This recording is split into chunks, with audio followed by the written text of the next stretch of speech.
Bom dia a todos. Vou iniciar a apresentação aqui de um caso, uma paciente do sexo feminino, 53 anos, branca e aposentada, que veio com a queixa de uma perda de força e de sensibilidade da mão esquerda há 9 meses.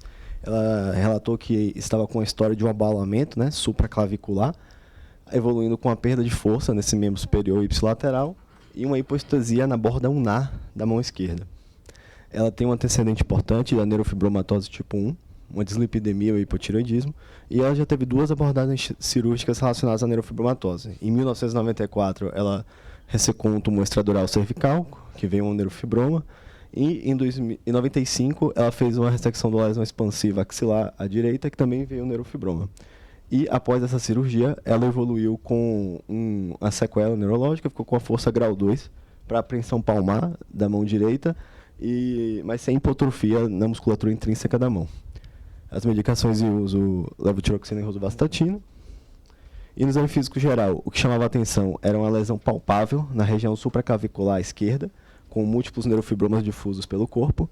E no exame neurológico, ela tinha de achados que chamavam a atenção. Primeiro, aquela alteração sequelar do membro superior direito, que eu já citado anteriormente. E ela tinha uma força grau 3, para abdução e adução dos dedos, grau 3 para flexão das falanges distais do 4º e 5º dedos e um sinal de Fromet presente. Tinha atrofia da musculatura tenar e hipotenar esquerda, uma garra ulnar à esquerda, e ela tinha uma hipoestesia no 5º dedo, na borda ulnar da mão e na face medial do antebraço. Então, acredito que, pelo horário, só destrinchando, um sindrômico seria uma síndrome do plexo braquial, uma neuropatia periférica. O que chama atenção para o plexo braquial e não o nervo ulnar em si, a gente tem algumas coisas no achados do exame físico. Primeiro, que ela tem alteração da flexão do 4º e do 5º dedos. Quem faz esse movimento é o flexor medial dos dedos. Então, esse movimento é um músculo do antebraço, então ele vem antes da saída do nervo ulnar. Além disso, ela tem uma hipoestesia na face do antebraço, que também chama atenção para ser algo pré-saída do nervo ulnar. E aí, no caso, topografaria no tronco inferior do plexo braquial, C8-T1. E outra coisa que corrobora também é que ela tem a atrofia tenar. A atrofia tenar está relacionada ao componente do nervo mediano, que vem de T1. Então, por isso que a gente topografa no tronco inferior. E a etiologia é principalmente tumoral. No exame de imagem, aqui a gente tem uma angiotomografia de tórax, que a gente consegue ver aqui no segmento apical do pulmão esquerdo, uma lesão expansiva que ela se estende tanto da parte infra, ali abaixo da costela, quanto acima da clavícula, e ela é bastante volumosa, ela desloca a artéria subclávia para baixo, e por conta disso evolui com as queixas relatadas pela paciente. Aqui a gente consegue ver também essa incidência sagital, que mostra que ela já tem uma cifose, provavelmente relacionada à abordagem de coluna cervical prévia.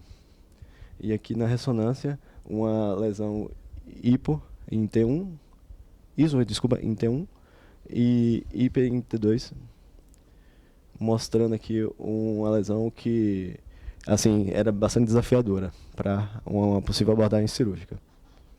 Aqui a gente vê que ela tem esse componente tanto apical do pulmão quanto as infra- e supraclaviculares. Só passando as imagens um pouquinho mais rápido.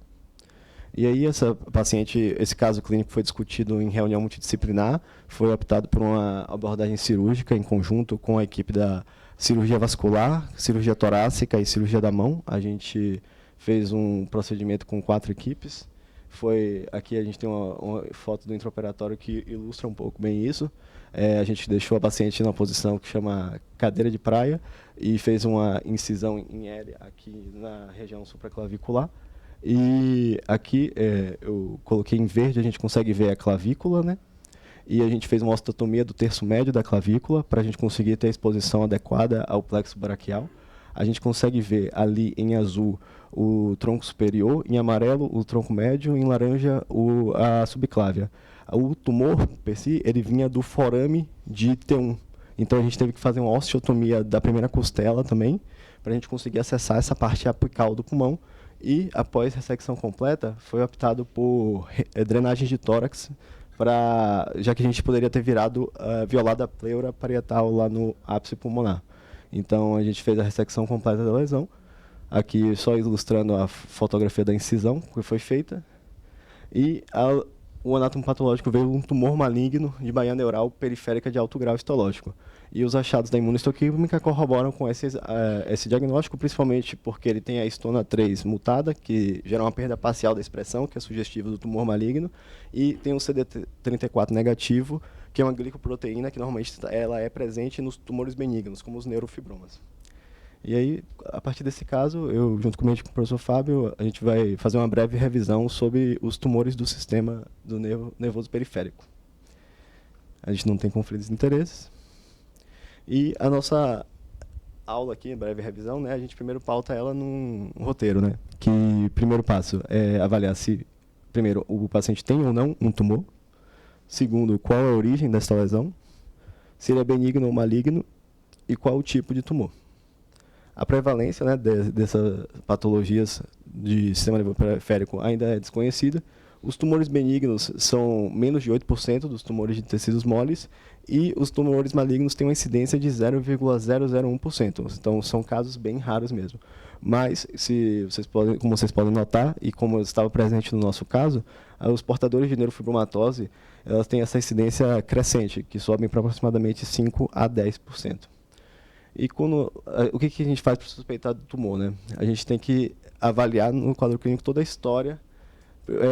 Os pacientes do sistema nervoso periférico, eles são muito interessantes porque a gente consegue destrinchar muito do diagnóstico com a história clínica e com o exame físico.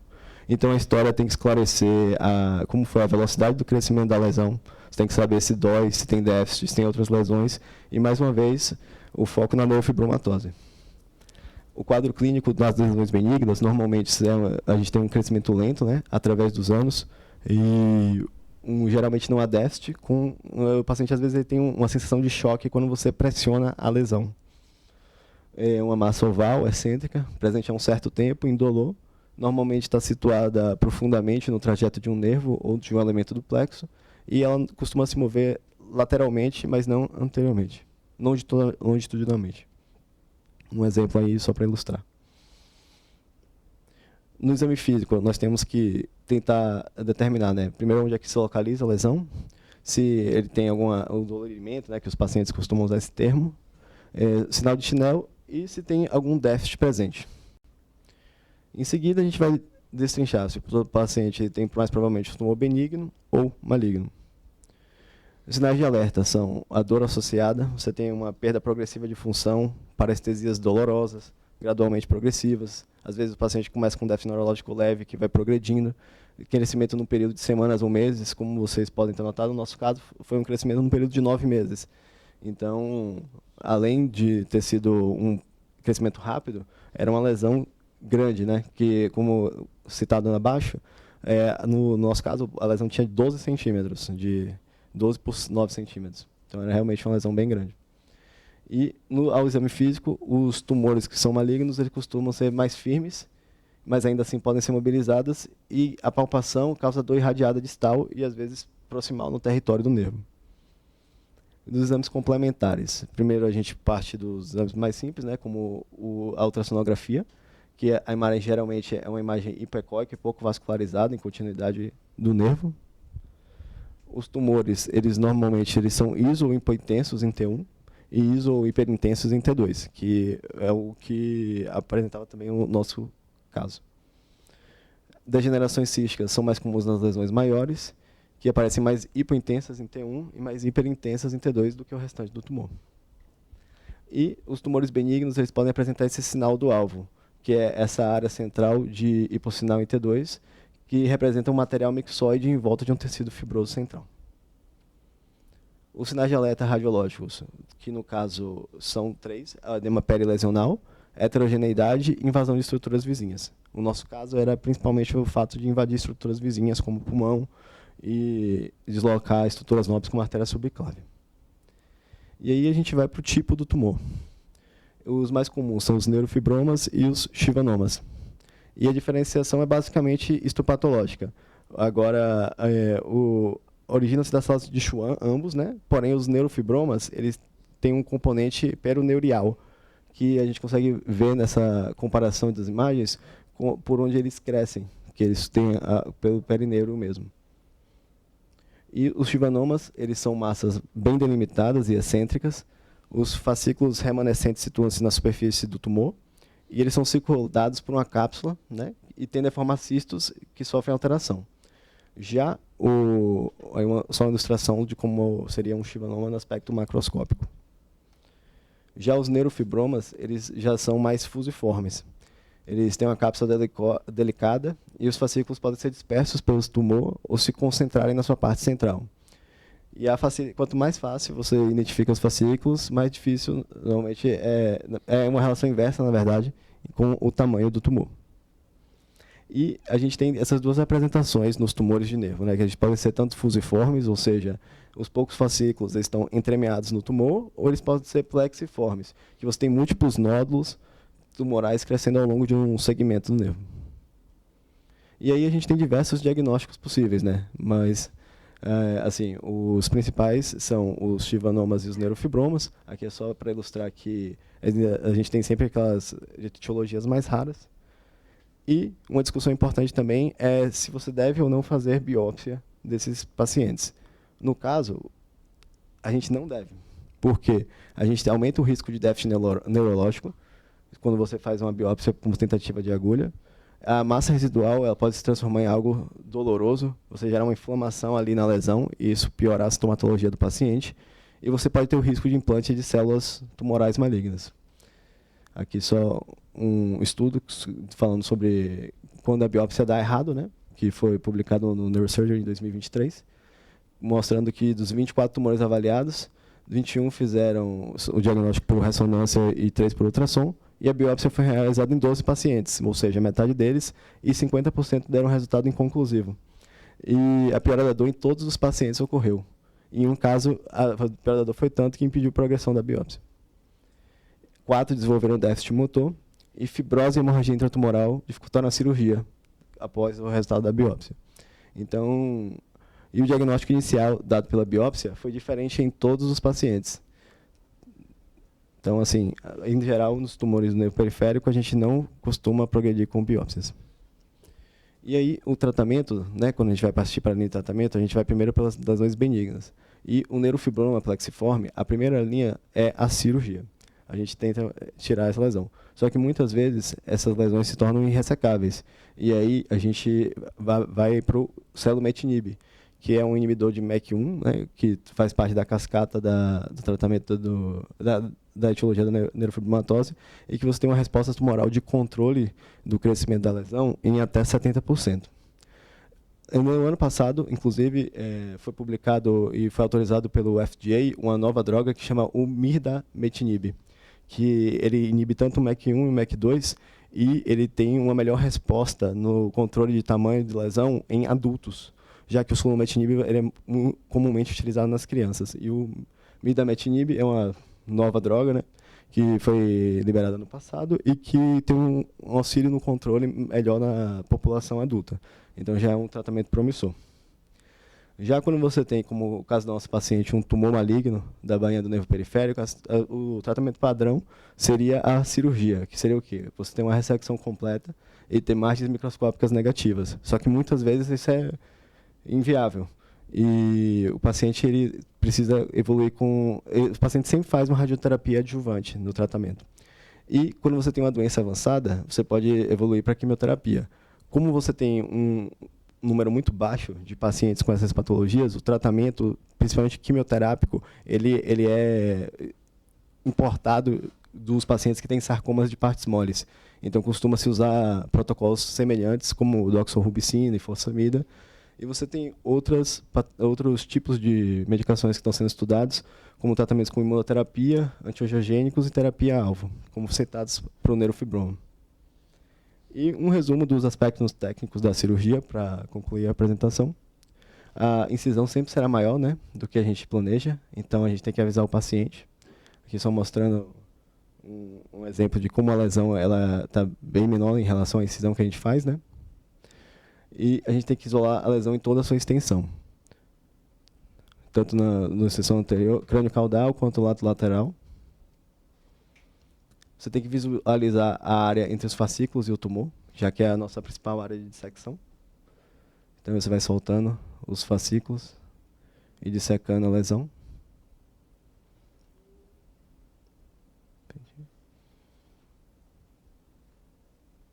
Você tem que procurar um plano avascular entre os fascículos e o tumor.